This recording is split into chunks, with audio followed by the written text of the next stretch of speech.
여기에 용인 80평 아파트를 15억에 영끌한 사람이 있습니다. 21년 3월 상승장이 한창일 때 한창 아파트는 대지 지분이 클수록 좋다. 이제 대형 평형의 시대가 온다는 전망이 난무할 때 이러한 전망에 영향을 받은 것인지 82평 아파트를 15억 주고 샀지만 같은 아파트 같은 평형이 지난달에는 7억 4천만 원에 거래되었습니다. 지금 보고 계신 아파트는 용인 수지구 성복동의 성동마을 LG빌리지 1차 아파트입니다. 전체 1164세대의 이곳 아파트는 대형으로만 이루어져 있는데요. 61평이 370세대, 72평이 388세대, 82평이 302세대, 92평이 104세대입니다. 그중 82평은 21년 3월에는 실거래 15억을 찍었지만 지난달에는 7억 4천만 원에 거래되었습니다. 직거래도 아니고 1층, 2층 물건도 아닙니다. 정상 거래된 매물 기준으로 2년 만에 15억에서 7억 4천이 되었습니다. 다른 평형 3, 4억 빠진 것은 말할 필요도 없습니다.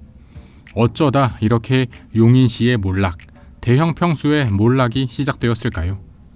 아마 몇몇 분들은 15억이라는 금액을 듣고 그때 그 규제를 어렴풋이 떠올리실 수도 있습니다. 그때 그 규제 12.16 부동산 대책 2019년 12월 16일에 문재인 정부에서 발표한 부동산 대책입니다. 정치 이야기, 부동산 대책을 잘했다 못했다 이야기 드리려는 것이 아니고 그때 상황을 말씀드리기 위함인데요.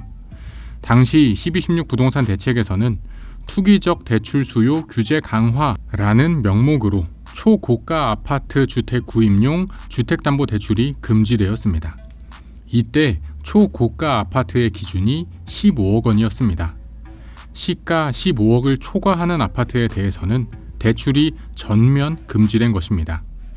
다시 말해 이곳 용인 수지구의 82평 아파트를 15억에 산 사람은 대출 없이 생 현금으로 구입한 것이라는 추론이 가능합니다.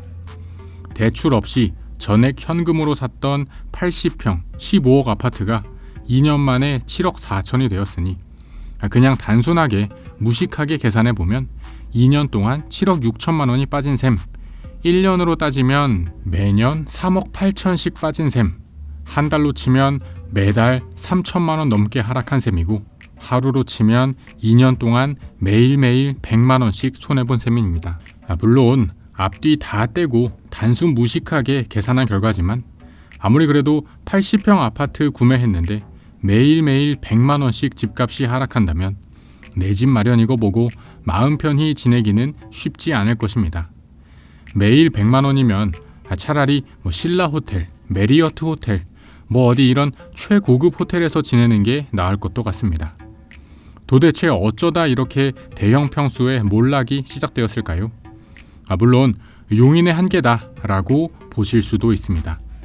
용인 중에서 그나마 수지구는 인기가 좀 있다고 하고 신분 당선이 있다고 하지만 신분 당선 하나 믿고 너무 올랐던 집값이 제자리를 찾아가는 것이다 라고 생각하실 수도 있습니다. 이러한 분석도 물론 옳지만 저는 그보다는 대형 평수라는 키워드에 더 큰 원인이 있다고 생각합니다. 아마 부동산에 조금 관심이 있으신 분들은 이제 대형 평수의 시대가 온다 라는 이야기를 들어보셨을 수 있습니다. 여러분 주변에 20대, 30대 젊은 친구들 결혼한 사람이 많은가요? 아니면 아직 싱글인 사람들이 많은가요? 20대는 말할 것도 없고 30대는 이제는 결혼 안 한 사람들이 많고 결혼하더라도 아직 아이가 없는 집 혹은 아이 있어도 한 명인 가구가 많아지니 이제 대형 평형의 시대가 온다라고 하는 사람들은 이런 트렌드를 위해서 소형, 중형 평형 공급만 많아지므로 대형 평수는 공급이 없어서 상대적으로 점점 희소해진다고 주장합니다. 희소한 것은 비싸지니 대형 평형은 앞으로 비싸질 것이라는 논리입니다. 아마 여기까지만 들으셨으면 그럴듯한데? 라고 생각하실 수 있습니다. 뭐든 귀한 거는 비싸니까 대형 평형이 줄어드니까 대형이 인기가 많아질 것이라고 생각이 들게 되는데요. 그러나 이것은 하나는 알고 둘은 모르는 분석입니다. 상황을 너무 단순하게 압축해 버릴 때 이런 잘못된 추론이 나옵니다. 결론부터 말씀드리면 대형 평수가 인기가 많아지는 것은 강남 한정입니다. 강남 이외의 다른 지역의 대형 평수는 이전 전고점 회복이 어렵습니다. 쉽게 생각해서 사람들은 용인 수지 대형 살 거면 차라리 분당 판교 중형 평형 가고, 분당 판교 대형 살 거면 잠실 서초 중형 평형으로 넘어가기 때문입니다. 여러분이 싱글, 신혼 혹은 애 키우는 3, 4인 가구라면 용인의 80평 아파트 사시겠습니까? 아니면 분당 판교 3, 40평으로 가시겠습니까? 분당 판교 80평을 가시겠습니까? 아니면 강남 서초 송파 30평대 가시겠습니까? 대형 평형이 인기가 많은 것은 더 이상 올라갈 곳이 없는 입지에서만 유효합니다. 강남 80평 아파트는 이걸 팔고 더 어디 좋은 곳으로 갈 데가 없기 때문에 강남에서만 대형 평형 인기가 유효한 것입니다. 앞서 말씀드렸듯 이제는 결혼 안 한 싱글이 많아지고, 결혼을 해도 애가 하나가 대세, 옛날 같은 대가족은 점점 줄어들기 때문에 대형 평수 선호도는 낮아질 수밖에 없으며, 60평, 70평, 80평짜리 집에 살 거면 차라리 조금 더 좋은 동네에 좋은 학군, 좋은 환경, 좋은 교통편 찾아서 3, 40평으로 이사가는 게 당연한 일이 됩니다. 물론 대형 평형 자체의 인기가 줄어드는 것도 있지만 용인이라는 입지의 한계도 있습니다. 여러분, 용인하면 어디가 가장 먼저 떠오르시나요? 혹시 구독자분들 중에 용인 사시는 분들이 계실지 모르겠지만 사실 외지인 입장에서는 용인하면 가장 먼저 떠오르는 게 용인 에버랜드, 용인 민속촌 정도입니다. 맛집 좋아하시는 분들은 용인 고기리 막국수 정도가 유명하다고도 알고 계시고요. 이처럼 사실 과거의 용인은 주거지로 그렇게 각광받는 입지는 아니었습니다. 그나마 수인분당선 지나가는 죽전이 좀 유명했었고, 요즘에는 용인 플랫폼 시티가 개발된다고 하는 보정역 일대도 인기가 많습니다. 그리고 제 지난 영상에서도 다루었던 기흥역 일대의 신축 아파트도 있습니다.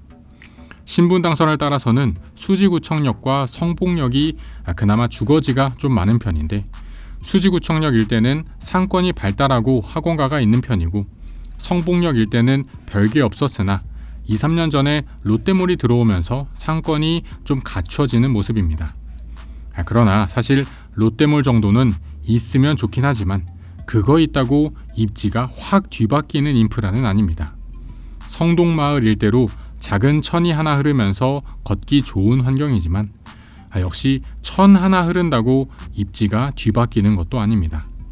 그러다 보니 밀려 올라갔던 용인의 대형 평형 아파트의 인기가 싹 식으면서 이렇게 반토막이 나게 되는 것입니다. 어떠셨나요, 여러분? 지금까지 용인 수지구 신분당선 성복역 일대 80평 아파트의 반토막 하락 사례를 통해 대형 평형 아파트를 구매할 때 주의할 점, 그리고 용인의 입지에 대해서도 간단히 알아보았습니다. 사실 제가 매 영상마다 지금 그래도 하락한 가격이니 부담 없는 대출 수준에서 5년, 10년 장기 실거주 목적이라면 괜찮다라고 말씀드리고 있지만 이번에는 조금 다릅니다. 아무리 대출을 적게 받고 5년, 10년 장기 실거주를 할 목적이라고 하더라도 이와 같은 외곽 지역의 대형 평형 아파트는 항상 조심하는 게 좋습니다.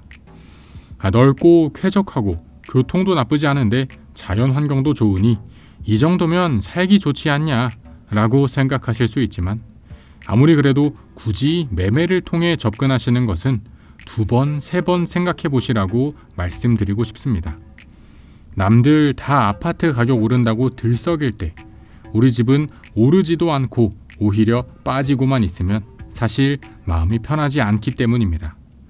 결론적으로 대형 아파트를 사고 싶다고 하시더라도 그게 강남의 최상급 입지의 대형 평형이 아니라 어디 외곽 지역의 대형 아파트라면 재고해 보시길 바라며, 특히 이제 주목받고 교통망 하나로 가격이 올라간 용인과 같은 입지, 아직 실현되지 않은 미래 호재만으로 호가가 올라가는 동네에서는 기회보다는 위기가 많으니 지뢰에 밟지 않으시게 조심하시라는 말씀 드리고 싶습니다.